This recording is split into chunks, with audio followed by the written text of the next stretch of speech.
Ah, ça me paraît gros. Dites au dragon, c'est vrai là ce que je vois là, c'est vrai. Ce que je vois c'est arrivé, c'est vrai, t'es d'accord. Là ce qu'on voit, parce que nous on a déjà demandé sur certains trucs, on est dit là on est d'accord, c'est vrai. Ça c'est vrai. J'invente pas, elle invente pas, nous inventons pas quoi. C'est ce qu'on voit là, c'est ok quoi. Le dragon il dit ah oui oui bon ou non effectivement c'est différent. Il y a des fois bon une personne sort et dit ah bah oui moi je vois ça et elle dit oui mais c'est pas ça hein. Et puis le dragon il fait si si ah bon oh, ah bon bon ben voilà donc le dragon il intervient si vous lui demandez et en fait bon parfois sur une personne on voit la personne et puis le dragon vous lui posez la question il n'est pas d'accord avec vous il dit oh, si si si si c'est ça ah bon bon bon ben là après vous vérifiez vous faites le tour bon voilà et en fait tout est là les dragons peuvent littéralement vous guider sur le vrai et le faux après vous pouvez très bien vous faire un gros mytho parce que là c'est ce qui arrive souvent dans les terres là en ce moment chez certaines personnes qui font tout un tas de trucs il y a des gros mythos qui sont montés et comme vous n'avez pas de dragon en garde-fou de toute façon vous ne vous en apercevrez jamais que vous n'avez pas vu le Christ, que vous n'avez pas pris le thé avec, qu'il n'a pas versé un petit sucre dans votre café, et que, voilà, il ne vous a pas filé un petit gâteau. Vous croirez que vous êtes allé chez le Christ, qui vous a filé des gâteaux, vous a mis un petit sucre, vous a touillé votre petit café, et vous l'a donné. Voilà, en fait, le problème, c'est ça, c'est l'ego. Votre ego, il persiste dans les terres, ce qui fait que vous pouvez imaginer tout et n'importe quoi. Le problème, il est là. Donc, pour être parfaitement sûr de prendre les choses telles qu'elles sont et non pas telles que vous voudriez qu'elles soient, il faut absolument prendre des dragons en garde-fou, ne pas hésiter à demander plutôt aux dragons d'aller avec vous et de vous emmener dans le moment que vous désirez voir, si c'est possible, du côté de votre fréquence. Et en fait, vous voulez voir, vous voulez vous déplacer dans la vie du Christ, est-ce que le Christ avait une femme? Bon, bah, demandez au dragon qui vous emmène dans la scène où vous voyez plus ou moins est-ce qu'il a oui ou non une femme. Le dragon peut vous y emmener. Il vous pose dans la scène, vous voyez ce qu'il y a à voir, et si vous avez un doute, vous dites, dites donc, dragon, là, oui, elle est bien rousse, par exemple, Marie-Madeleine, bah oui, voilà. Il vous dit oui, vous dit non, ah non, non, elle était plutôt brune, bon, voilà. Vous pouvez même poser des questions simples comme ça, bon. Après, la communication avec le dragon, c'est pareil, ça dépend de votre niveau de confiance, ça dépend de votre niveau d'acceptation de l'énergie du dragon. Si vous avez un doute, vous aurez un dragon pas très bavard, parce que vous avez un doute. Il vaut mieux que vous vous associez au dragon, ça c'est une remarque que moi je fais quand on est dans les terres, il vaut mieux se dire, bon, les dragons sont là pour nous aider, donc on se sert d'eux, on les remercie bien sûr, on les appelle, on leur dit bonjour, et on les remercie après les séances, on est sympa, ils ne sont pas totalement obligés de tout faire, bien qu'ils le fassent volontiers. Mais en fait, les dragons, vous pouvez leur demander donc est-ce que ceci, est-ce que cela. Si les dragons sont plutôt muets ou plutôt discrets et font des grimaces, parce que parfois ils font des grimaces, font machin, un truc, bon, essayez de voir si vous ne posez pas les mauvaises questions ou est-ce que vous vous fourvoyez pas sur les sujets que vous essayez de prouver ou de trouver. Il faut être lucide. Le dragon, il ne va pas vous répondre pour vous faire plaisir. Parce que non, il faut voir avec les dragons, c'est soyez honnête à 100%, dites-moi non quand c'est non, dites-moi oui quand c'est oui. Si vous voulez avancer, de toute façon, il vous faut des choses vérifiables. Et en général, si vous allez dans les terres, on va dire, essayez d'aller dans les terres, non pas tout seul, parce qu'après, on peut se projeter dans les terres tout seul, hein, chose que fait une des personnes que j'envoie régulièrement. Elle se projette dans les terres toute seule. Si elle est attaquée par elle-même, là, ou même en fait les gros collègues quand ils l'emmerdent, elle se nettoie elle-même, toute seule, elle se sort toute seule. Donc on peut ensuite en fait être connecté à l'éther un peu quand on veut, ce qui affinera vos perceptions en 3D aussi. Vous sentirez beaucoup mieux les entités, vous serez beaucoup plus télépathe, il y aura tout un tas de choses comme ça qui vont s'affiner, ça va vous affûter. En fait l'éther, au lieu de le vivre une fois par semaine, vous le vivrez un petit peu tous les jours. Donc vous aurez plus de perception. Après, il faut carrément s'envoyer soi-même. Bon, ça demande une certaine gymnastique, il faut déjà être sorti dans l'éther avec un accompagnateur plusieurs fois, avoir atteint un certain niveau on va dire de fluidité dans le fait de sortir, et ensuite, bien sûr, sortir avec un dragon, même si vous êtes tout seul, pour faire les nettoyages, pour faire ci, pour faire ça, donc de façon à être soi-même performant, extrêmement performant, ne pas être toujours dépendant. Mais néanmoins, sur des sujets complexes, comme cela, moi ça a été vu, vérifié, questionné, on est allé voir plusieurs fois le Soleil. Et le centre de la galaxie, il nous sert littéralement de base. Hein, souvent, on va le voir, on s'installe et on pose des questions, par exemple sur le système solaire, des choses comme ça. Là, en ce moment, je suis sur l'histoire du nuage de photons. En fait, je ne suis pas sûr l'avenir et comment ça va se passer. C'est surtout comment il est fait, quelle épaisseur il a, la position. C'est un peu compliqué. Et donc là, il va falloir carrément que j'y aille moi-même, parce que moi, je sais ce que je veux poser comme question, mais c'est difficile à expliquer à une personne au téléphone, on va dire. Donc l'autre, la personne est dans l'éther, vous lui dites en haut, en bas, à droite, à gauche, à force dans l'univers, on s'y perd. C'est le merdier. Donc bon. En fait, à propos du centre de la galaxie, donc, ce qui est intéressant, c'est de bien comprendre qu'il y a le nuage de photons. Là, on a été le voir, on a posé la question.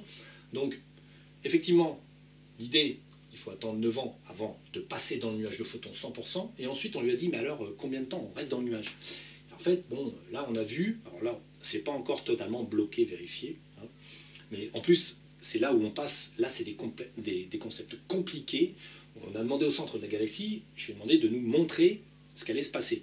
Et donc, en nombre d'or, il a dit que, bon, on attendrait 9 ans avant de passer dans le nuage de photons, et ensuite, on serait 9 ans dans le nuage de photons. Donc là, en nombre d'or, il y avait marqué 9 ans dans le nuage de photons. Et ensuite, la vision que le monsieur du centre de la galaxie envoie à la personne, c'est que la planète Terre, bien que là c'est une image métaphysique, c'est pas une image physique parce que c'est pas comme ça que ça marche, la planète Terre montera dans le centre de la galaxie. C'est-à-dire sera dans l'influence du centre de la galaxie, donc dans le ultra blanc. Donc, je dis, ouais, c'est ce qu'on appelle le concept en fait, de l'ascension. Effectivement, la planète Terre va se trouver dans le nuage de photons, donc bric-à-brac pendant 9 ans, et ensuite on passera dans la lumière du centre de la galaxie, donc la lumière métaphysique, un très grand éclairage métaphysique, et là du coup la planète sera dite ascensionnée, et là par contre on ne parlera plus du tout d'ombre, hein, parce que toute la pyramide sera vide, il n'y aura plus personne, enfin si, il restera la nourriture, mais qui sera plus de la nourriture, ça ira. Donc bon, tout ce petit monde-là aura disparu.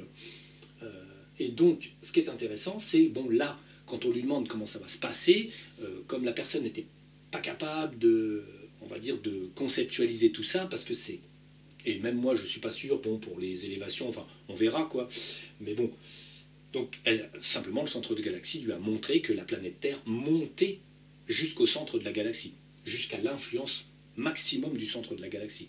Donc après, j'essaierai, je dis bien j'essaierai, d'avoir on va dire le procédé, on va dire scientifique, de comment ça va se passer en termes de positionnement, tout ci, tout ça, mais c'est pas écrit qu'on arrive à quelque chose de super clair, hein, à pouvoir expliquer, parce que ça va peut-être être un peu compliqué à mettre sur un papier avec des explications, d'obtenir comment ça marche, quoi. Et vraiment le positionnement de la planète Terre par rapport à ci ou à ça, avoir un aperçu du nuage de photons, comment il est, son épaisseur, sa constituante. Là, on tombe dans des domaines de l'astronomie ultra performante, au lieu de tomber dans le domaine, on va dire, des choses vérifiables pas trop difficilement. Là, c'est chaud technologique, quoi. Donc on verra, ça sera à voir. Donc voilà, et donc bon, l'idée, la prochaine fois on parlera de l'emmerdeuse sur tout ce qu'elle fait, tout comment ça marche. On verra donc le concept de sortir, accompagner, tout ce qu'il ne faut pas faire, que vous pourrez regarder sur internet, vous verrez, ils le font, beaucoup le font, tout ce qu'il ne faut pas faire, tout ce qu'il ne faut pas croire, et tout ce qu'il faut absolument faire. C'est indispensable, parce que quoi qu'il arrive dans l'éther, on a le cas de Sananda qui s'était fait bloquer dans l'astral. Alors à l'heure actuelle, bon, nous on communique avec lui par l'éther, parce que dans l'éther on peut, quelque part, on peut se cartonner plus facilement avec les dragons et l'emmerdeuse. C'est facile parce que c'est l'éther. Et l'astral aujourd'hui est fermé, entre guillemets, l'astral est compressé, pressurisé par le système HARP, qui crée un astral difficile à ne pas voir les pièges qu'on vous tend, c'est ça le problème. Se déplacer dans l'astral aujourd'hui devient une gageure, parce que les gens en général qui se déplacent dans l'astral sont en fait guidés, et par des mauvais, ce qui est le cas de ma pharmacienne et de bien d'autres. Ils sont guidés par des mauvais mais ne le savent pas, Et en fait, les gens qui sont positifs et qui voudraient aller dans l'astral auraient un problème, c'est que déjà, ils pénètrent un monde, une fréquence en fait qui est comprimée et où l'ombre s'est installée des tas d'astuces. Et du coup, tant qu'on sera pas, tant qu'on n'approchera pas on va dire des événements massifs, l'astral, tant que les bases en fait qui sont sur Terre n'auront pas été détruites pour HAARP, l'astral sera un endroit dangereux. Bien que des personnes aient la capacité d'aller dans l'astral, bien sûr, assez naturellement. Mais en fait, c'est à déconseiller, effectivement, on pourra peut-être, d'ici quelques années, aller plus facilement dans l'astral, mais pour l'instant, l'éther est beaucoup plus sûr, quoique moins clair, ça c'est très net, l'éther c'est moins clair que l'astral. L'astral, vous y voyez, comme avec vos yeux de chair, en plus brillant, on va dire, c'est beaucoup plus net. Vous voyez beaucoup plus loin, vous êtes beaucoup plus performant, vous vous déplacez, parce que dans l'éther, il ne faut pas oublier que quand vous êtes dans l'éther, vous rentrez dans la fréquence. Disons que votre cerveau calcule la fréquence et hop, il est dans la fréquence de l'éther. L'astral, c'est très différent. Vous sortez de votre corps et vous n'allez non pas dans la fréquence de l'éther, vous allez dans la fréquence de l'astral. Et du coup, vous êtes bien plus efficace, bien plus rapide. Votre corps astral est soumis véritablement à votre volonté, que là, il faut rentrer dans un état de transe, parce que c'est de la transe, un petit état de petite transe pour faire que votre conscience accède à la fréquence de l'éther, mais le fait d'être en transe vous fait perdre un petit peu votre volonté, ce qui fait que l'éther est un peu soporifique, ce qui fait que c'est pour ça qu'il faut quelqu'un qui vous pose des questions, qui vous fait avancer. Et après, quand vous maîtrisez suffisamment l'éther et que vous êtes suffisamment, on va dire, fluide dans l'éther, vous pouvez enfin aller dans l'éther tout seul. Et vous poser des questions et essayer d'y répondre. Ceci dit, par contre, si vous allez dans l'éther, ayez un bon réflexe, enregistrez-vous. Parce qu'en fait, vous ne vous souviendrez pas forcément de tout. Donc, vous mettez un petit enregistreur en place, vous vous projetez dans l'éther et vous commentez tout ce que vous voyez. Et si vous faites des séances avec quelqu'un, c'est pareil. Il faudra vous enregistrer pour recroiser vos données. Tiens, j'ai vu que ci, que ça, et puis la prochaine fois, tac, tac, vous ressortez, puis bah tiens, ma mince, bah tiens, c'était une chimère, ou machin, ou truc. Bon. Ce qui vous permet de savoir ce que vous faites, et puis par la suite, vous pourrez toujours faire des petites vidéos pour faire participer les gens, et dire, ah tiens, moi j'ai été, parce que bon, par exemple, je n'ai pas visité les Incas, j'ai été moi-même incarné chez les Incas, j'étais un grand prêtre, je sacrifiais des jeunes filles, très intéressant. Bon, mais j'ai pas visité les Incas, j'ai pas visité tout un tas de choses, hein, on n'a pas le temps de tout faire. Comme il faut quand même affiner certains sujets et que certains sujets sont plus intéressants, bah, par exemple, comment ça marche ici, comment ça marche là, parce que c'est ce qu'on cherche à obtenir, c'est un moyen de mettre tout ça de côté, de façon à être libre et sûr, c'est-à-dire de ne pas vivre dans le mensonge, dans l'éther, et de pouvoir vérifier des choses élémentaires, des choses bon, de votre tous les jours, et des choses, par exemple, une donnée qui est assez appréciable, l'électricité moderne véhicule les écmures. C'est chez une des collègues avec qui on bosse, elle a regardé son compteur électrique, c'est même pas un Linky, il y a des énergies dégueulasses dans le compteur, et elle n'a jamais pu accéder au bas de chez elle, tellement c'est sale. Bon, alors on se dit, c'est idiot, mais non, c'est pas idiot. L'énergie moderne est employée pour faire rentrer des écmures chez vous. Au cas où vous vous protégiez, ils passent par le circuit électrique. C'est pour ça qu'il veut mettre des Linky et machin et trucs, hein. C'est pour accentuer tout ça. Donc bon, voilà. Donc il y a peut-être des choses qui sont terre à terre, mais surtout ça vous permet de démystifier certaines choses. Vous n'aurez plus de doute. Vous ne serez plus à vous dire, ah oui, mais est-ce que... Bon, la Lune, elle est artificielle, elle a été posée là. C'est des détails. Bon, mais tant qu'on ne le sait pas, la Lune, on la perd. Hein. Quand je l'avais déjà dit ça, Mercure sera absorbé par le Soleil quand il va subir une petite croissance. Enfin, c'est pas une croissance qu'il va subir d'ailleurs, parce qu'il va plutôt rétrécir légèrement. Comme on va être dans une zone beaucoup plus dense, le Soleil il va avoir des éruptions massives, donc Mercure sera absorbé, mais par contre le Soleil va légèrement se comprimer, parce qu'en fait il y aura plus de densité dans la ceinture de photons, donc le Soleil va être comprimé, mais il va émettre une lumière bien différente, bien plus subtile que maintenant. Mais par contre la Lune, de cette vague d'énergie, la Lune sera dégagée. Alors j'ai bon à parier, là j'ai pas encore vérifié, mais j'ai bon à parier que cette petite planète s'en ira, si elle a les moyens, celle-ci et celle-ci aussi, et celle-ci aussi. Et celle-ci, on ira voir prochainement si la vague de photons, là, la pénétration de la barrière de photons, va nous nettoyer tout ça. Je pense que les machines resteront, mais les donneurs d'ordre s'en iront. Et bon, ensuite on verra les autres planètes, comment ça va se passer. C'est à venir, mais le prochain, c'est là où c'est amusant de faire quelque chose, vous voyez. Vous saurez des choses que personne ne sait, entre guillemets, tout simplement parce que vous allez y aller vous-même. Alors, l'éther, beaucoup vous diront, ah ouais, mais c'est bizarre, ça me semble être un rêve éveillé, machin truc. Oui, effectivement, mais je peux vous dire, vous pouvez aller vérifier des trucs cons, en fait, des trucs bêtes. Vous pouvez vous laisser des messages entre vous. C'est comme ça qu'on fait dans l'astral pour savoir qu'on est sorti dans l'astral. Vous prenez une personne qui appartient au groupe de gens qui veulent sortir, vous notez un mot dans votre maison, vous notez quelque chose, un mot, bravo, crevette, cacahuète, pomme, n'importe quoi, vous le mettez à un endroit dans la maison, vous ne dites rien à personne, et donc la personne qui sort dans l'éther, par la fréquence, va y aller, et donc va lire le mot sur la feuille. Bon, c'est un exercice un peu compliqué parce que, effectivement, il faut que vous colliez à la réalité, c'est de l'éther terre à terre.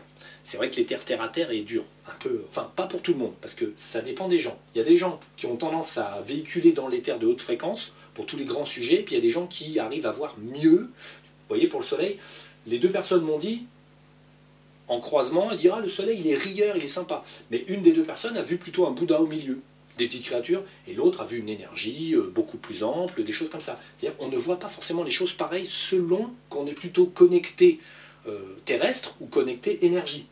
Les personnes qui sont connectées à énergie verront toujours des énergies, seront beaucoup moins dans le détail, seront plus dans le ressentir énergétique. Et il y a des personnes qui vont pouvoir sortir force détail et machin et trucs parce qu'ils sont plus dans le matériel, ils vont trouver les choses matérielles.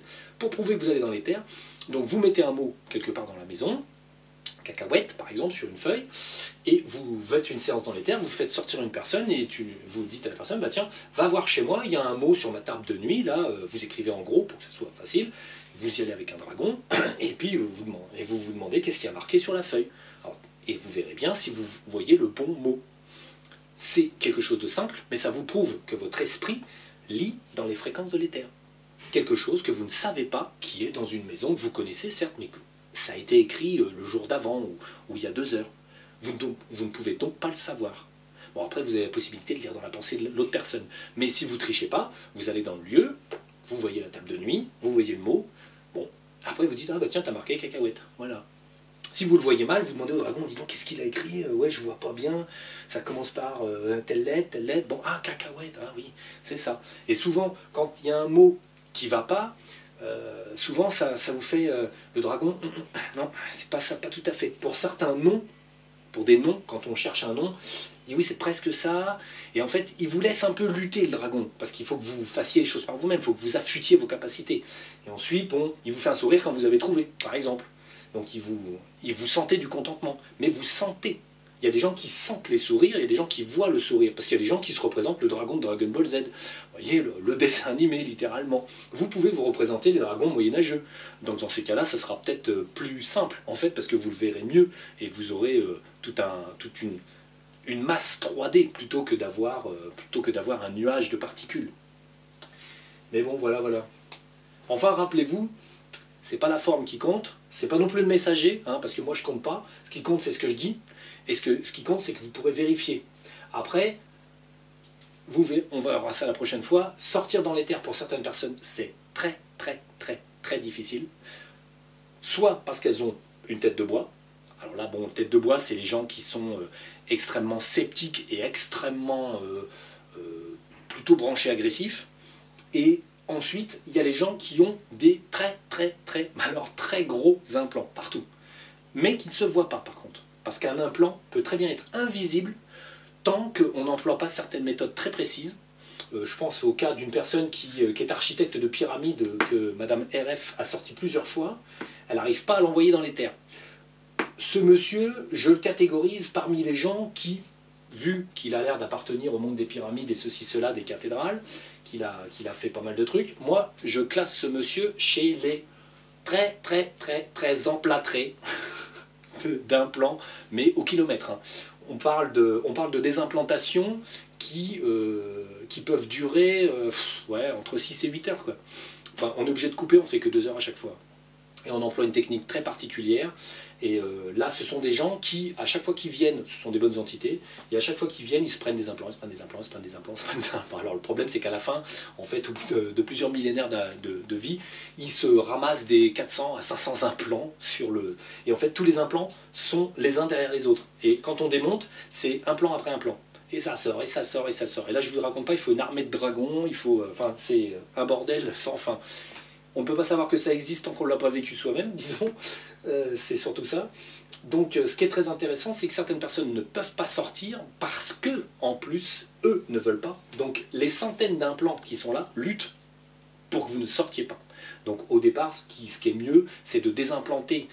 Et là, il faut plein d'astuces pour arriver à désimplanter pas mal par une tierce personne. Et ensuite, on fait sortir la personne.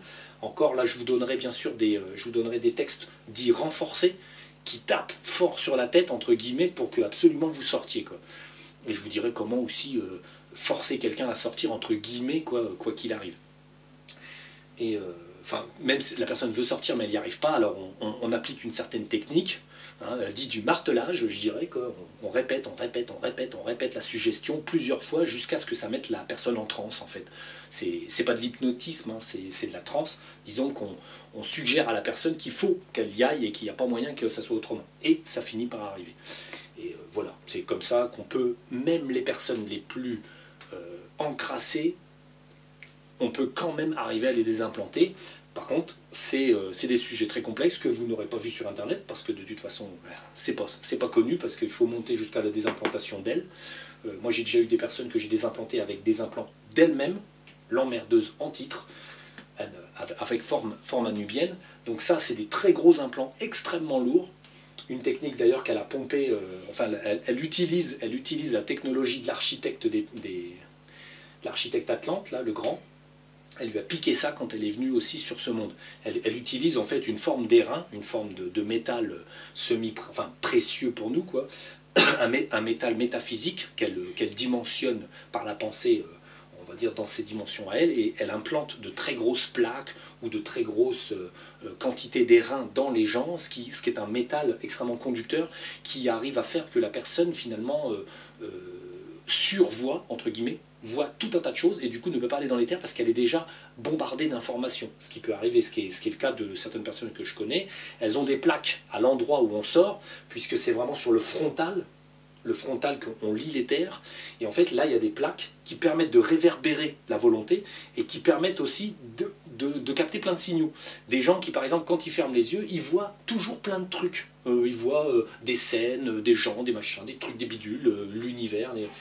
Et ça, ce sont des gens qui ont des plaques frontales, et en fait, ces plaques frontales permettent en fait, de faire un trop plein d'informations et de réverbérer la volonté d'aller dans les terres. Conclusion, ça bloque. Et ces plaques-là, en fait, quelque part, tant que vous ne savez pas, on ne les voit pas. Les implants qui sont mis par certains, là, et les implants qui sont millénaires chez certaines personnes, voire millionnaires, hein, parce que comme je vous disais, les Héliotis, de la petite planète Héliotis, ils sont incarnés sur Terre, ça fait plusieurs millions d'années qui sont sous possession. Moi j'en connais, j'en ai des implantés, ça fait quelque chose comme 2-3 millions d'années qu'ils ont des implants. Vous imaginez à quel point c'est guiré. Donc bon, ça fait pleurer les dragons, ça. Il y avait un petit dragon qui était là, comme il ne pouvait rien faire, le petit dragon il était en larmes, parce qu'il ne pouvait rien faire. C'est vous dire, les Héliotis arrivent à faire pleurer les dragons tellement ils ont des implants qui sont anciens, et en plus les petits dragons n'y peuvent rien. Donc bon, c'était mignon de voir un petit dragon pleurer, c'est triste, mais c'est comme ça. Mais bon, finalement on y est arrivé, hein. Suffit d'être ferme et ça se passe. Donc il n'y a rien qui ne soit pas possible. Donc en fait, les implants comme ça, qui sont des implants d'airain, des implants extrêmement anciens, ils sont parfaitement détectables. Vous pouvez finir une désimplantation classique sur quelqu'un, voilà, une désimplantation en 2 heures, la personne elle sort soi-disant elle est propre, en fait il vous reste une tamponnée d'implants, quelque chose que vous imaginez même pas, quoi. Il peut vous rester 4 heures de désimplantation, vous ne l'avez même pas vu. Parce que là on est sur des implants très très haut de gamme, très très anciens, et plus la personne est forte, plus la personne est une grande entité, plus les implants seront masqués par son énergie. Du coup, on ne les verra pas. Il n'y a qu'avec des techniques, avec le centre de l'univers, le centre de la galaxie, des choses comme ça, qu'on arrive à mettre en lumière tout ça et à faire ressortir les implants de façon vraiment évidente. Mais, je vous dis, c'est des heures et des heures. Donc, bon, courage les enfants. Prochaine vidéo, donc, comment aller dans les terres. et en fait comment s'en sortir et comment ne pas se planter.